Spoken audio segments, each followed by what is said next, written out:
जी अस्सलाम वालेकुम, मैं हूं तालिब हुसैन अपने प्रोग्राम तरक्की पसंद के साथ। सबसे पहले आपसे गुजारिश है, प्लीज़ चैनल को सब्सक्राइब कर दीजिए और नोटिफिकेशन बेल ऑन कर दीजिए ताकि प्रोग्राम की इतला आप तक बर वक्त पहुँच सके। नाज़रीन, वैसे तो आज की बहुत सारी ख़बरें हैं, लेकिन आज हम ज़रा हट कर एक मौजू पर बात करते हैं। वो है रूस से पाकिस्तान की पेट्रोलियम प्रोडक्ट्स की इंपोर्ट का मामला। आपको याद होगा कि इमरान खान ने फरवरी में रूस का दौरा किया था और बहुत सारे जो माहिरीन, एक्सपर्ट, दानश्वर हजरात और सियासी समझ बूझ रखने वाले लोगों ने उन्हें मना किया था कि आप इस वक्त ना जाएं। इस वक्त जो है दौरा उसको थोड़ा डिले कर लिया जाए, क्योंकि रूस और यूक्रेन जो है वो लड़ने वाले हैं, जंग लड़ने वाले हैं। और पुतिन जो कि इंतहाई ज़हीन आदमी हैं, उन्होंने बिल्कुल उसी दिन अटैक किया जिस दिन इमरान खान ने रूस में लैंड किया, उसी दिन यूक्रेन पर हमला हो गया। ज़ाहिर है पाकिस्तान शुरू से अमेरिका के क्लब के अंदर रहा है और रूस के साथ हमारे ताल्लुकात कोशिश के बावजूद नहीं बन सके। बुनियादी तौर पर एक ट्रस्ट डिफिसिट है जो 1950 से चलता आ रहा है। अभी तक उस ट्रस्ट डिफिसिट का जो गैप है वो पूरा नहीं हुआ। और रही सही कसर जो अफ़गान वार थी, जिसके अंदर ज़ियाउल हक ने अमेरिका की प्रॉक्सी बनकर जो है रूस का मुकाबला किया और सोवियत यूनियन को तोड़ने में उसकी मदद की। और पाकिस्तान में जो झूठ खड़ा गया कि रूस जो है गर्म पानियों तक पहुंचना चाहता है और खुदा न खास्ता आज अफ़गानिस्तान आया है तो कल पाकिस्तान पर कब्ज़ा कर लेगा। और एक वो टर्म जो ईजाद की गई थी उस वक्त, अच्छा उसको क्या कहते थे, मैं उसको भूल गया, डीप स्ट्रेटजी पता नहीं किस तरह का उसका नाम था वो। तो बाहर कैफ, तो ये एक सारा मामला था। तो रूस के साथ तिजारत का मामला, रूस के साथ पेट्रोलियम की इंपोर्ट का मामला बहुत अहमियत का हामिल है। और ये कोई मतलब इमरान खान को नहीं इसका मतलब वो जाता क्रेडिट, इससे पहले कोशिशें शुरू हो चुकी थी। ज़रदारी साहब ने रूस का दौरा किया था और उस वक्त भी कुछ मुआहदे हुए थे। उसके बाद 2011 से 13 के दरमियान पाकिस्तान और रूस की मुश्तरका मशकें भी हुई और पाकिस्तान ने बारहा कोशिश की कि पुतिन पाकिस्तान का दौरा करे, जो कि मुमकिन ना हो सका। इमरान खान के दौरे में भी बहुत सारी बातें हुई, तेल के हवाले से, गैस के हवाले से, लेकिन कोई कंक्रीट एविडेंस ना तो हुकूमत के पास था ना इमरान खान के पास था। कोई मेमोरेंडम ऑफ अंडरस्टैंडिंग तक जो है साइन नहीं हुआ। महज उस दौरे में एक गपशप हुई जिसको इमरान खान ने बड़ा बढ़ा चढ़ाकर पेश किया और कहा कि ये अमेरिकी साजिश हुई है, सैफर का मामला, कि मेरी हुकूमत गिराने में अमेरिका का है क्योंकि मैंने रूस के साथ जो है टाइज बनाना शुरू की। और इस तरीके से बहुत सारी चीज़ें उन्होंने खैर हुकूमत गिराने के हवाले से तो बनाई। बहरकैफ उसमें एक फैक्टर ये भी था कि जो है जो रूस का दौरा जो था मेरा, वो मुझे महंगा पड़ा, अमेरिका नाराज़ है। अच्छा देखिए, कुछ नादान लोग जो होते हैं ना जी, वो काम को बड़ा अजीब तरीके से करते हैं। देखें, इसहाक डार साहब को की आप मुखालफत करें, शहबाज शरीफ की मुखालफत करें, इसहाक डार साहब ने रूस के से ट्रेड करने से पहले अमेरिका को जो है कॉन्फिडेंस में लिया, एतमाद में लिया। अच्छा, फिर पाकिस्तान की तरफ से एक आला सतही वफद, जिसको मिनिस्टर है पाकिस्तान के मुसद्दिक मलिक साहब और कुछ जो सरकारी अफसरान हैं, सेक्रेटरी लेवल के, डिप्टी सेक्रेटरी लेवल के, महकमा के, मिनिस्ट्री ऑफ पेट्रोलियम के लोग, वो रूस के दौरे पर चले गए हैं। इस वक्त वो रूस के दौरे पर हैं। और आज जो बड़ा अहम बयान आया है अमेरिका की तरफ से, बड़ी अहमियत का हमला, उन्होंने कहा हमें पाकिस्तान की रूस से जो इंपोर्ट है तेल की, उस पर कोई इतराज़ नहीं है। तो बड़ा सिग्निफिकेंट है। और हुकूमत ये एस्टिमेट करती है कि अगर हमारी रूस के साथ ये डील हो जाती है गैस के हवाले से और तेल के हवाले से, तो हमें तकरीबन 20% फॉरेन एक्सचेंज की बचत होगी। देखें, अगर आपकी पेट्रोलियम की इंपोर्ट कोई 13-14 अरब डॉलर की है तो आपकी कम अज़ कम 3 अरब डॉलर कम हो जाएगी। अगर 14 अरब है तो 11 अरब पे आ जाएगी। तो ये एक बड़ा एक सिग्निफिकेंट रिडक्शन होगी। पाकिस्तान जैसे मुल्क के लिए ये एक बड़ी बेहतर सूरत हाल हो जाएगी और इसमें यकीनन पाकिस्तान के लिए नई राहें खुलेंगी तजारत के लिए। और पाकिस्तान की जो इकॉनमी इस वक्त मुसलसल डिप्रेशन का शिकार है। इमरान खान साहब ने जो कर्जे लिए 24,000 अरब पे छोड़े का गई थी, नून लीग की हुकूमत वो 45,000 अरब पे लेके गई। जिस वक्त ये हुकूमत आई PDM की तो कर्जे 45,000 अरब पर पहुंच चुके थे।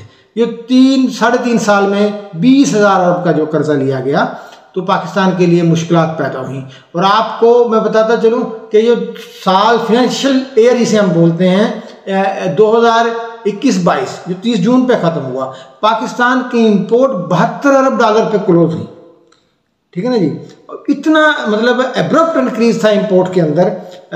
56 अरब डॉलर थी 2020-21 में, और 21-22 में ये 72 अरब डॉलर पर जो क्लोज हुई। तो एक साल के अंदर 16 अरब डॉलर का इंपोर्ट बिल का इजाफा बड़ा एक मतलब तबाहकुन इजाफा था। पाकिस्तान बिल्कुल एक इंपोर्ट स्टेट बनकर रह गया। इसमें इमरान खान का मैं कसूर नहीं गर्दानता, ये एक अरसे से चला आ रहा है, 20-30 साल से चला आ रहा है, जिसमें पाकिस्तान ने गाड़ियों की इंपोर्ट की खुली इजाज़त दे दी। फूड आइटम, लग्जरी आइटम, दुनिया की जो है महंगी 3 गाड़ी जो है यहाँ पर पाकिस्तान में आती है। इसके अलावा यूज्ड व्हीकल, इसी तरीके से बेदरेग हमने LNG गैस का इस्तेमाल किया, गैस ख़त्म हो गई, CNG की सूरत में ख़त्म हो गई, फिर हम LNG इंपोर्ट करना शुरू कर दी। मतलब हम कभी गैस इंपोर्ट करते थे क्या, तो फर्स्ट टाइम LNG इंपोर्ट शुरू हुई। तो इस तरीके से पाकिस्तान ने अपनी तबाही खुद फेरी है, और इसमें तमाम हुकूमतों का एक किरदार है, सब ने अपना एक किरदार अदा किया है, मुशर्रफ से लेकर अब तक, और शायद उससे भी पहले, लेकिन ये चूँकि 20-25 साल का सिलसिला तो हमने देखा है, इसके तो हम ऐनी शाहिद हैं। तो इसकी वजह से पाकिस्तान का जो डॉलर है उस पर प्रेशर आता है। आपने जब इंटरनेशनल ट्रेड करनी है, कर्ज़ों की अदायगी करनी है, तो आपने डॉलर में करनी है, रुपया की कोई वैल्यू नहीं है, तो आपको डॉलर चाहिए। जब डॉलर शॉर्ट होगा तो डॉलर महंगा होगा, और डॉलर महंगा होगा तो पाकिस्तान में महंगाई होगी। तो इस वजह से पाकिस्तान को डॉलर की जो मौजूदा सूरत हाल है, डॉलर की महंगाई जो नज़र आ रही है, वो पाकिस्तान की इंपोर्ट की वजह से है। अब देखें, इस डॉलर का जो गैप है, इसको आप कैसे पूरा कर सकते हैं? एक्सपोर्ट से पूरा कर सकते हैं। अब देखें, इसी साल की अगर मिसाल ले लें 2021-22 की, तो 72 अरब डॉलर की इंपोर्ट है, आपकी एक्सपोर्ट 32 अरब डॉलर की है। तो बीच का जो गैप होता है वो आप कहाँ से पूरा करते हैं? Foreign remittance. फॉरेन रेमिटेंस क्या है? जो आपके वर्कर बाहर है वो आपको डॉलर भेजते हैं, वो भी एक पाकिस्तान में अच्छी खासी तकरीबन 30-32 अरब डॉलर के करीब जो है वो अमाउंट आती है। बाकी फॉरेन डायरेक्ट इन्वेस्टमेंट है, और फिर कोई गैप आता है तो आप कर्जों से पूरा करते हैं, और इस तरीके से आपके कर्जे बढ़ते जाते हैं। तो ये एक मतलब डॉलर के ऊपर डायरेक्ट इफेक्ट है।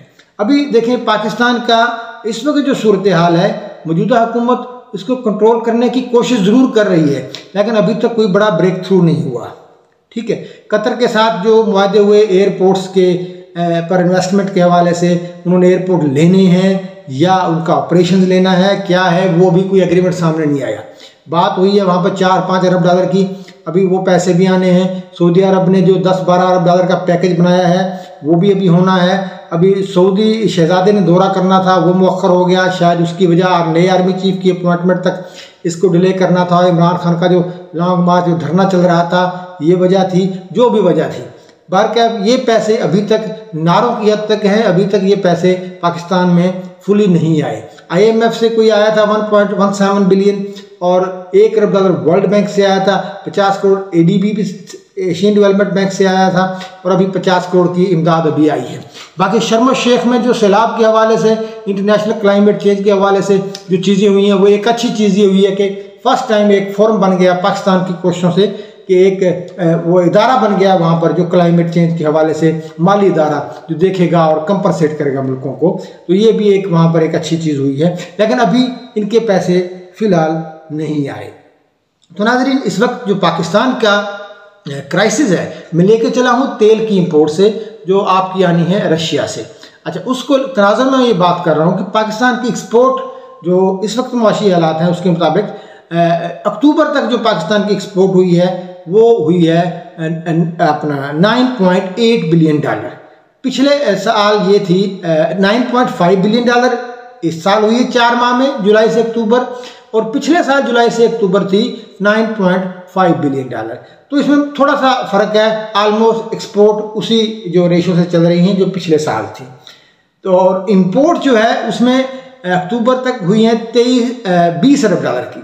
पिछले साल ये इंपोर्ट थी इन 4 माह की 23 अरब डॉलर की, वहाँ पर 3 अरब डॉलर की जो है वो इंपोर्ट कम हुई हैं। और माहिरीन कहते हैं कि पाकिस्तान का जो इंपोर्ट बिल है वो 13-14% के करीब जो है ड्रॉप हो गया है पिछले साल की निस्बत। और आप अगर बात करें फॉरेन डायरेक्ट इन्वेस्टमेंट की, तो वो भी कम हुई है, आल्दो कि उसका शेयर जो है बहुत कम है। पाकिस्तान में जो फॉरेन डायरेक्ट इन्वेस्टमेंट है इस साल 348 मिलियन डॉलर, यानी कि 34 करोड़ डॉलर, 34 करोड़ 80 लाख डॉलर की इस साल 4 माह में फॉरेन डायरेक्ट इन्वेस्टमेंट आई है, जबकि पिछले साल ये थी कोई 75 करोड़ डॉलर। मतलब फॉरेन डायरेक्ट इन्वेस्टमेंट 52% कम हो गई है इस साल। और जो आपकी फॉरेन रेमिटेंस है उसमें भी कोई 8% के करीब आपकी जो है वो कमी आई है। पिछले साल 10.8 बिलियन डॉलर की फॉरेन रेमिटेंस आई थी पहले 4 महीनों में, और इस साल जो अभी तक 9.5 बिलियन डॉलर की जो है आपकी फॉरेन रेमिटेंस आई है। तो ये कमी हुई है। जो टैक्स की हम बात करते हैं, टैक्स पिछले साल 1680 अरब डॉलर कलेक्ट हुआ था पहले 4 माह में, तो इस साल 2144, उसमें 16% की ग्रोथ है। आल्दो कि ये ग्रोथ 16% जो टारगेट था उससे कम है, टारगेट तकरीबन कोई 20% ग्रोथ का था, उससे ये कम है, लेकिन पिछले साल की निस्बत ज़्यादा है।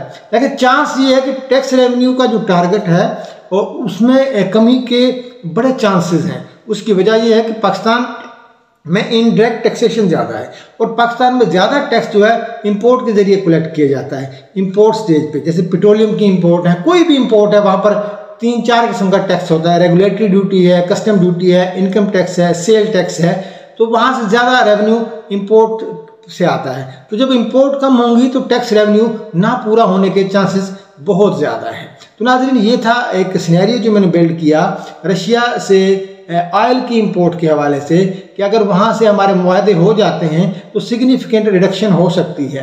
अच्छा, इसी तरीके से शुगर की जो एक्सपोर्ट का मामला है वो हुकूमत ने अभी तक रोका हुआ है। शुगर मिल मालकान कहते हैं कि इसको आप हमें पहले एक्सपोर्ट की इजाज़त दें, फिर हम जो है नया क्रशिंग सीजन शुरू करेंगे, क्योंकि हमारे पास वाफर स्टॉक पड़े हैं। हुकूमत इजाज़त क्यों नहीं दे रही, वो इस परस्पेक्टिव में नहीं दे रही कि बड़ा एरिया जो है सैलाब से मुतासर हुआ है, पंजाब के अंदर भी, और इसी तरीके से सिंध तो तकरीबन सारा डूब गया है, तो वहाँ पर गन्ने की फसलों को नुकसान पहुँचा है। तो हुकूमत ये तखमीना अब लगा रही है कि अगर ये गैप अगर पूरा हो जाता है तो जो सरप्लस चीनी होगी उसको हम एक्सपोर्ट की इजाज़त दे देंगे।